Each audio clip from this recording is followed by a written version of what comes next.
Hey, welcome back to the Latent Machinery channel, and in this video we're going to have a look at how DeepMind's AI co-scientist actually worked. Now, Google Research first introduced the system in February 2025, and in May 2026 the full methods and experimental results were published in Nature.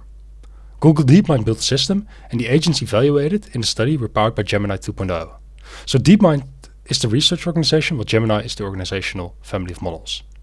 The name co-scientist can actually create some wrong impressions. This is not an autonomous scientist choosing its own research problem, entering a laboratory and establishing a discovery by itself. It is closer to a structured search engine for scientific ideas. A scientist provides a research goal. The system then generates many possible hypotheses, challenges them, compares them, and repeatedly improves the most promising ones. The scientist can steer that process and ultimately decides which ideas deserve a real experiment. So there are three things we need to understand in order to know how the system actually works.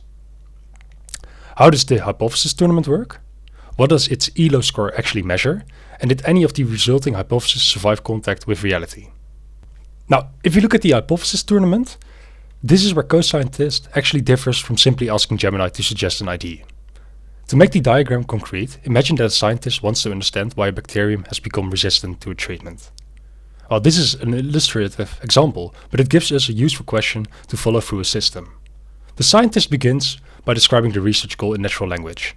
They can add background literature, known constraints, and preferences for what a useful answer should look like. For example, an hypothesis may need to be biologically plausible, genuinely novel, and possible to test with the equipment available at the laboratory. The goal first goes to the supervisor agent. This agent acts like a research manager. It converts the goal into a research plan, maintains a queue of tasks, and assigns those tasks to specialized agents.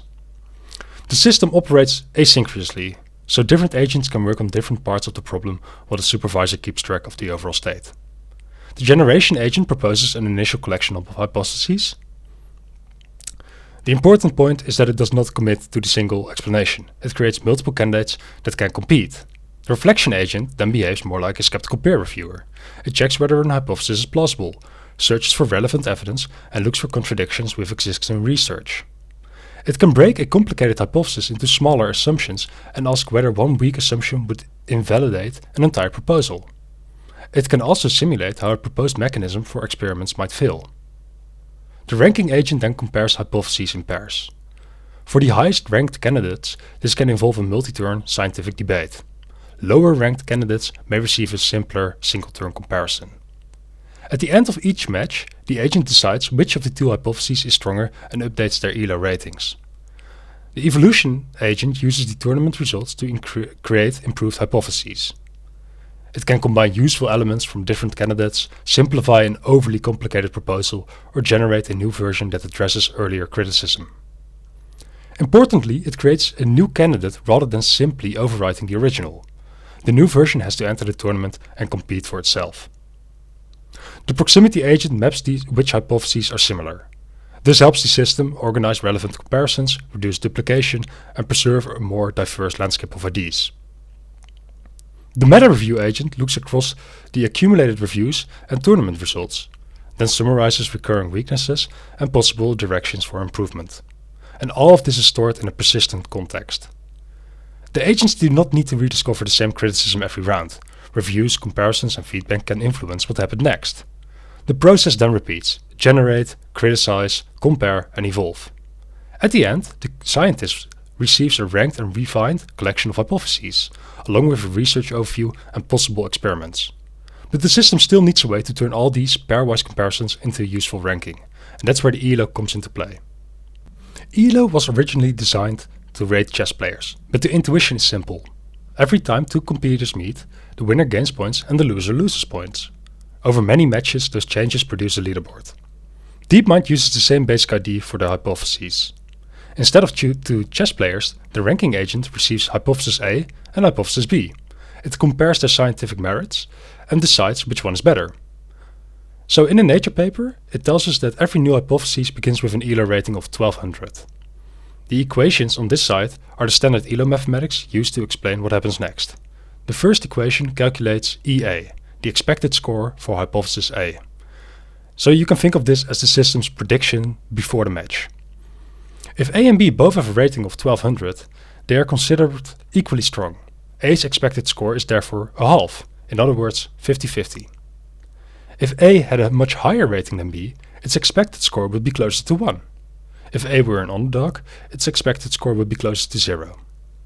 The second equation updates A rating after the results. So RA is A's current rating, R-A is its new rating, EA is its expected score we just calculated, and K controls how strongly one match can change the rating. And SA is the actual match score for hypothesis A. In standard ELO, the SA is 1 when A wins, 0 when A loses, and at half for a tie. In the example on this slide, the model judges picks A, so SA equals 1. Both hypotheses begin at 1200, so A's expected score is a half. And in this worked example, we use K value of 32. We calculated 1200 plus 32 multiplied by 1 minus a half. That gives A's a new rating of 1216. B loses the same 16 points and falls to 1184.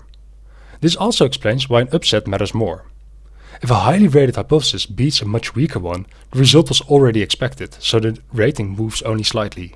If the weaker hypothesis unexpectedly wins, the ratings move much further. There's an important factual distinction actually here. DeepMind publishes the starting rating of 1200, but it does not publish the exact K value used by its system or print this equation in the paper. So the value of 32 here is illustrative choice to make the standard ELO concrete. And there's also a more important conceptual limitation. ELO tells us which hypothesis the model judge prefers. It does not tell us which hypothesis is true. A polished but incorrect hypothesis could potentially defeat a correct but poorly expressed one. The judge may inherit biases and factual errors from the underlying model. DeepMind therefore describes ELO as an automatic evaluation and a proxy for relative ranking, not as an independent scientific ground truth. ELO helps the system decide where to spend more attention. An experiment still has to decide whether the hypothesis survives. So, did any of these ranked hypotheses work outside of the model tournament? Well, DeepMind reports 3 biomedical validation tracks. In all 3, expert scientists remained involved. They defined and guided the research goals, reviewed the system's output, selected what should be tested, and designed or conducted the experimental work. The first track involved drug repurposing for acute myeloid leukemia, or AML. The system was constrained to explore a curated list of 2,300 approved drugs across 34 cancer types. 30 highly ranked candidates were given to oncologists for review, and from that process, experts selected 5 initial drug candidates for laboratory testing. 3 of those 5 inhibited the viability of AML cells in the study. These 3 I actually cannot pronounce, but you have to believe me. So this is quite meaningful evidence, but it needs to be described quite precisely. It does not mean that 3 of the 5 drugs cured leukemia. These were in vitro experiments using cancer cell lines, and the paper itself describes them as an initial biological reality check, not as an actual replacement for the preclinical studies or clinical trials. The second track concerned liver fibrosis. Experts again selected 3 of the system's top-ranked hypotheses involving epigenetic targets and corresponding drugs. 2 of the 3 showed significant anti-fibrotic activity in human hepatic organoids without cellular toxicity in the reported experiments. Organoids are more biological informative than a simple model judge score, but they are still preclinical model. They do not describe that a treatment will work safely in a human patient. The third case involved antimicrobial resistance. Researchers gave a system a problem whose answer had already been discovered by collaborators but had not yet been published. The co-scientists proposed these certain model genetic elements could interact with different bacteriophage trials to expand the range of bacterial hosts they could reach. The system generated this explanation in 2 days, and it matched the collaborators' unpublished experimental findings. So this is an interesting result because the hidden findings gave the researchers something concrete to compare against.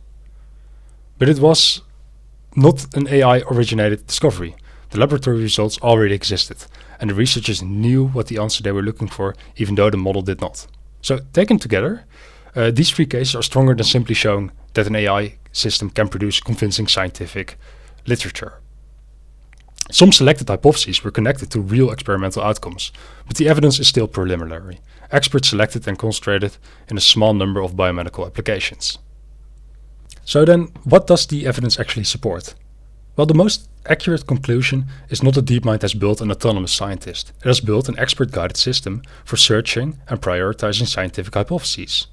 The human defines problem, provides constraints, can steer the exploration and decides which ideas deserve expensive testing. The agents make it possible to explore way more candidates' explanations, attack them for several directions, and repeatedly improve the strongest ones, and ELO can help organize this search. It turns many model-judge comparisons into a leaderboard, but a leaderboard is still a map of the judge's preferences, and it's not scientific truth. The laboratory evidence is what makes this work quite interesting. It moves beyond just the internal model evaluation, and at the same time, the experiments of course were limited. They are preclinical and conducted with expert selection at every important stage.